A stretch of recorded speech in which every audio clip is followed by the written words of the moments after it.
On June 23, 1944, as World War II raged on in the Pacific, Navy Lieutenant Roy Bechtel and his VF-1 Hellcat fighter were shot down in the northern Marianas Islands. Despite eyewitness accounts of the crash, neither his body nor his aircraft has ever been recovered until now. 61 years after Roy Bechtel's last battle, an elite team of volunteers wades ashore on the remote Pacific island of Pagan. Theirs is a mission, both heroic and daring. Roger, it's Jerry, we're at your 11 o'clock. Find and recover the remains of a fallen American hero. I was in the Marine Corps in Vietnam in the infantry, and I just did something to give back, pay it forward. What brought me here was the adventure and the thought of actually finding some MIAs and helping some families come to closure with the lost. The team, including historians, bomb disposal experts, and ex-Special Forces operatives, is Moore's Marauders, the creation of retired investment banker and historian Ken Moore. Our objectives tomorrow are 4 missions. Number 1. Moore's quest to repatriate America's missing heroes began 30 years ago, when he bucked long odds to recover the remains of his uncle, William Weber, a bomber pilot whose B-29, the Life of Riley, vanished in 1945. Despite U.S. government indifference, conflicting accounts, and mounds of false evidence, Ken managed to locate his uncle's crashed B-29, submerged in an island lagoon 10,000 miles from home. I realized that this whole issue of MIAs was far greater than just my Uncle Billy. It's far greater than one person. Now Ken uses the same bold leadership and renegade determination to find and recover other fallen heroes. He and his men are undeterred in the face of wild animals, venomous insects, and life-threatening tropical heat. Even the island conspires against them.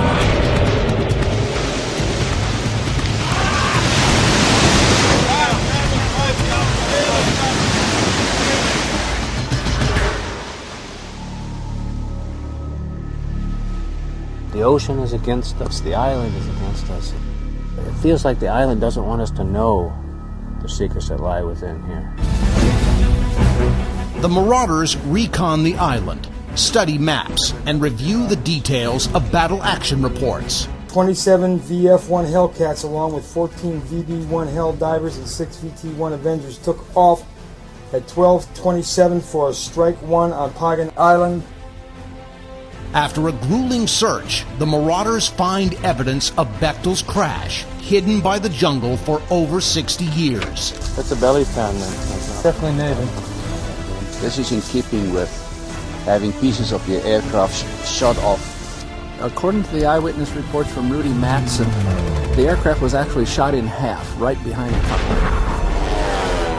With the findings of their on-site investigation in hand, the elusive pieces of a 60-year-old puzzle fall into place, leading the Marauders to Bechtel's exact crash site. If he was going east to west, we came apart midway down the runway. The plane's got to be somewhere on the second half of that runway, I would think.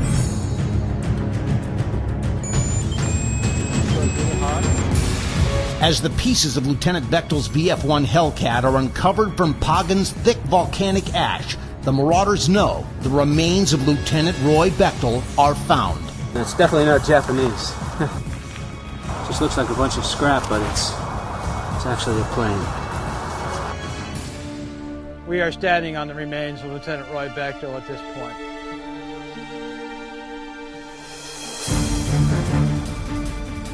Finding the remains of an American hero in the Marianas Islands is hard, but bringing him home is fraught with legal challenges. We went back to present our report to these guys, and they threatened to arrest us for violating local law just for finding it. Well, I got goosebumps thinking about this guy, and they know about it, and they're doing absolutely nothing. One missing serviceman has been found, but thousands more remain. Join Moore's Marauders right now and help our nation fulfill its promise to leave no man behind. your tax-deductible contributions to Moore's Marauders for as little as $10 per month, fund vital research and the expeditions that will end a national tragedy and finally bring home the remains of America's MIAs. Generations of American families have loved, lost, and suffered in despair. You guys? With your support, they will know America cares. When the last of the 35,000 men who are out there still missing are indeed returned to their families, then it will be time for Moore's Marauders to step down. We will be back, no question. That's my pledge to Bechtel. I don't break those kind of promises.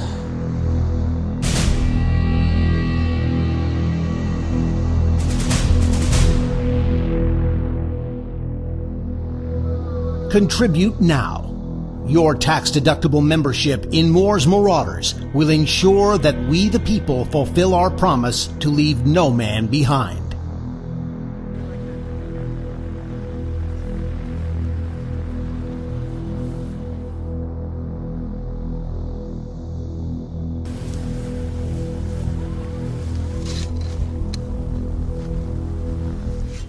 These are the kind of wasps that when you get close, 10, 15, 20 feet of them, they come in hard and they hit you just fast.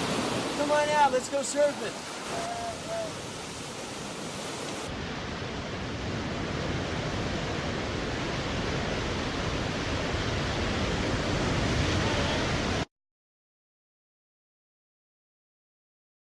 This is the closest we've been to any underground facility ever. Short of going in there, I would never know, right?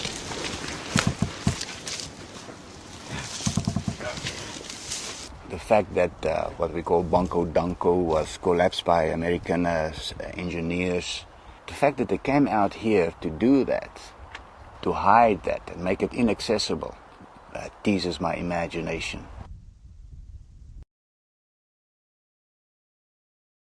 Pagan Island is a virgin island. It is untouched. The resources, the land, the sea, the animals are completely perfect.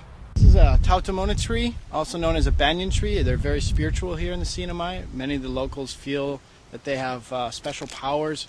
Not so much the tree itself, but the spirits that live in them.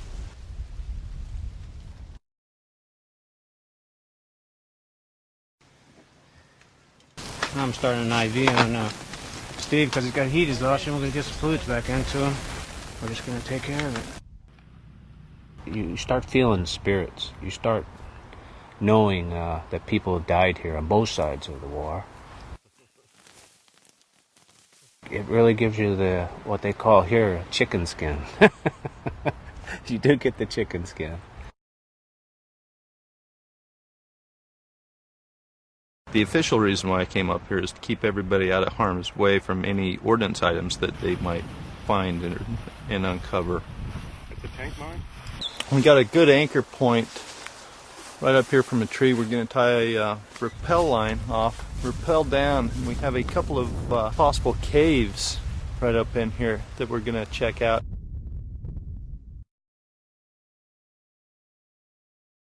What we have to remember here is this is United States soil. We are in a part of the United States.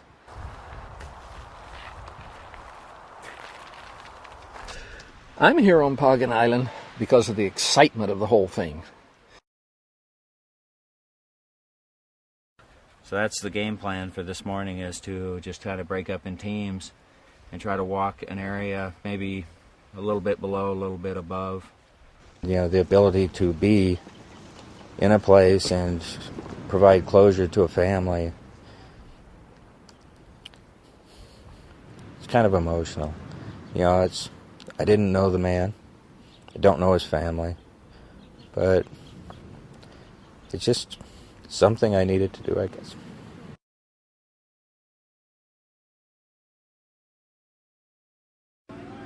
Well, I've worn a prisoner of war bracelet for 26 years from a guy named John Reeves, who was lost in Vietnam in December '66.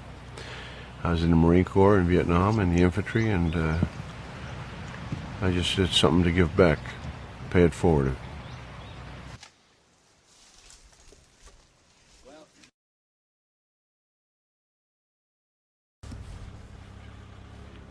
I can just feel Lieutenant Bechtel. He's just holding on with everything that he has. The point is, there are 35,000 Americans still missing who our government, the United States government, knows where they are and can be recovered. JPAC can't do it alone. They need our help.